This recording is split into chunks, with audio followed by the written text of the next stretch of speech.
What's happening, Wargamers? Welcome to the Dossier, the Marvel Crisis Protocol show where we talk all things Marvel Crisis Protocol characters and basically what we like, what we don't like, what their character model looks like, and what their cards are like, and generally where we think they feel they fit in the game. This particular week, we are coming at you with the amazing Spider-Man and his nice little glow-up from the mini Stravaganza. Now, of course, if you like these videos and the battle reports, please consider supporting the channel at patreon.com/hsprandstudios. Any contributions there go right back into the channel and just to help me make this an overall better experience for everyone by improving quality of the filming, the environment, all that sort of great stuff. And it also just helps us keep up with the models as they hit. Because it is unfortunately tricky to do that. So we thank everyone who has supported us both through Patreon and just be general viewers. So we have the Amazing Spider-Man. We're going to share our opinions on today. And remember, these are just our thoughts on the models, right, wrong, whatever. They're just meant to kind of get the conversation going here. And just trying to get this into focus here. And I got to say, like right off the hop, aside from the explosion on the bottom of this, I love this Spider-Man. I think it's very thematic. I love the fact that it's got like the web line all the way up to this piece right here. I like the aspect of the Daily Bugle sign kicking around here as well. It's a great pose full of movement and energy and everything like that. I just wish they didn't have the explosion. They leaned a little heavily on explosions for a bit there. And unfortunately, I don't enjoy painting them all that much. I don't find them very interesting or fun to paint, but it is what it is. Some other things are like the web line is a little spindly as well. As you can see, I actually have a bit of a break right there, which I just noticed and I got to fix it up. A little bit of glue will do the trick on that one. But it is an annoying little thing as well. Like unfortunately, they're a bit spindly at times. The model itself, very simple to put together as long as you can get the posing right for the web line and all that sort of stuff. You can see here that it sockets into the leg, and like even there was a little bit of difficulty. You can see some of the glue residue right there, where some quick glue had to be made. So it's not my favorite Spidey, but I do like it. I do think that the Spectacular Spider-Man is probably the best of the Spidey models so far. Some people might disagree with me, but it doesn't have an explosion. It's all over, and it's got that great energy to it. And it's got the nice big base to it. So you actually have some room that you can play around with it if you like. As far as Spidey goes, we have his wonderful card here. So he's 4/4/3 for his defensive stats, 6 stamina, 5 threat, 2 size, and long movement. So he retains that nice ability to kind of get around the table with his long move. He's got and I guess it's in, so his stat line, it's even mini Stravaganza did not change at all. So we have his Spider Strike, which is a physical attack, range 3, 5 dice. It is your typical builder attack. And it's got a crit wild momentum trigger. I love this ability aside from the fact that you can't target the original character with it. After the attack is resolved, choose another enemy character within range 2 of the target character. Place this character within one of the chosen character. The chosen character suffers a collision as if this character were thrown into him. I love it. It's great. It's extra mobility. It's a throw. That means that it's just 3 damage going into another character. But if they're not within range 2 of another character, momentum is kind of a lost trigger. And the amount of games I've played where, unfortunately, that momentum just... I either don't get the triggers off or, it triggers when there's no valid target around it. I absolutely love this ability, and I think if they just made a slight change where it allowed you to collide into the original target character, this would be perfect. This would be an amazing ability.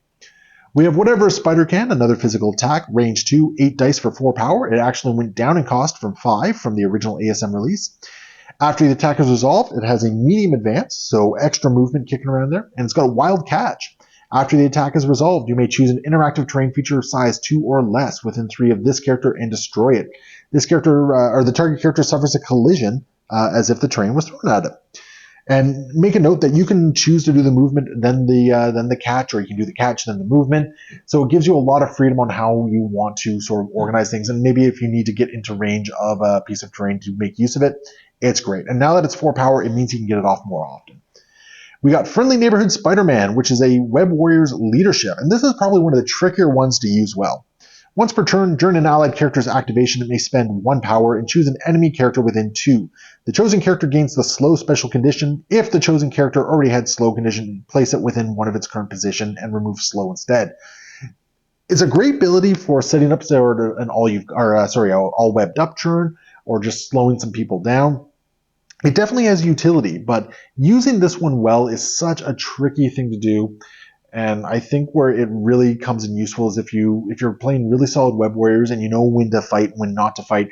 This can actually save a lot of characters as a result, because a lot of the web warriors are very fast, and slowing an enemy character down can, at the very least, it means like they're gonna have to move to get somewhere, or they're gonna have to shake that slow. It's solid, but it's not as easy to use as a lot of other ones like Miles' leadership, for instance. We have an active ability, Web Swing for 2 power. Place this character within 3 of its current position, and when it makes the next Spider Strike, it makes this turn, add 2 dice to it. Turns the Spider Strike into a 7 dice attack. Well, that's not to like. It's also really great placement. We have Witty Banter. This one has saved my bacon a number of times. It is a reactive ability for 1 power. If an enemy character within 3 of this character is attacking an allied character, he is allied to himself, please note. This character may use this superpower during the modify opponent's dice step. You may reroll 1 die in the attack roll. I've had this save me against the Hulk. This is such a good ability for 1 power, and it's great. It's representative of Peter just running around, telling bad jokes, getting on their nerves, and all this sort of stuff. It is a great ability to have. Then we got Mastered Spider Sense. This is another one that's changed here. First off, he rerolls all his defense and dodge dice as part of the Spider Sense. Like, obviously, you can't reroll skulls, but that's still, when a 4-4-3, that's a lot of rerolls. In addition, he's gained the ability, when he rolls dice, if he were to roll a critical result, he will gain 1 power.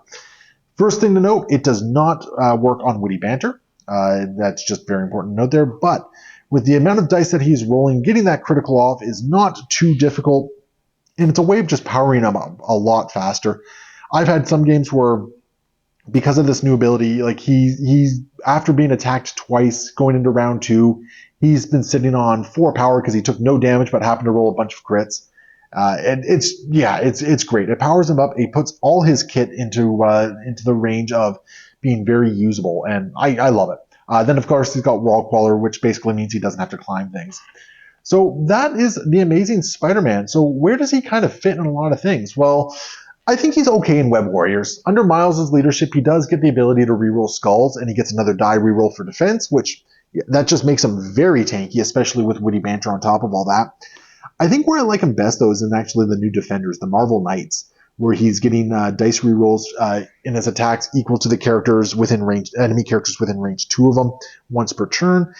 It really puts that Spider Strike or that whatever Spider can into a new playing field, because it gives you extra opportunities to get those triggers off and just cause a little bit of extra damage. So I really, really like him in Marvel Knights. I think he's a great objective runner. That long move, the medium-sized base, means he can get over there and take a bunch of objectives. And if you pair him right, he can usually take an enemy objective and maybe hold it for a little while as well, depending on who's going up against him. Now, just keep in mind, his defenses aren't infallible, so he is eventually going to go down, but he's really solid for that. I think anything that gives him a little bit of power, Inhumans is really nice for that, for moving power around. He really likes Steve Avengers, the OG Steve Avengers, because he's going to get that cheap web swing off, which just turns on his kit really nicely as well. But even new Avengers under new Steve, where he rolls a hit and he can just like choose a die result on one of his other dice, is not to be messed with either. So he does like a bunch of different affiliations, but like I said, I think I like him best in the Marvel Knights Defenders affiliation. But that is the Amazing Spider-Man. He got a nice little tweak to his card that makes him very playable at this point, and I've enjoyed every single time I've gotten on the board since then. Leave your comments below, get involved in the conversation, and of course, we will see you next time. Happy wargaming.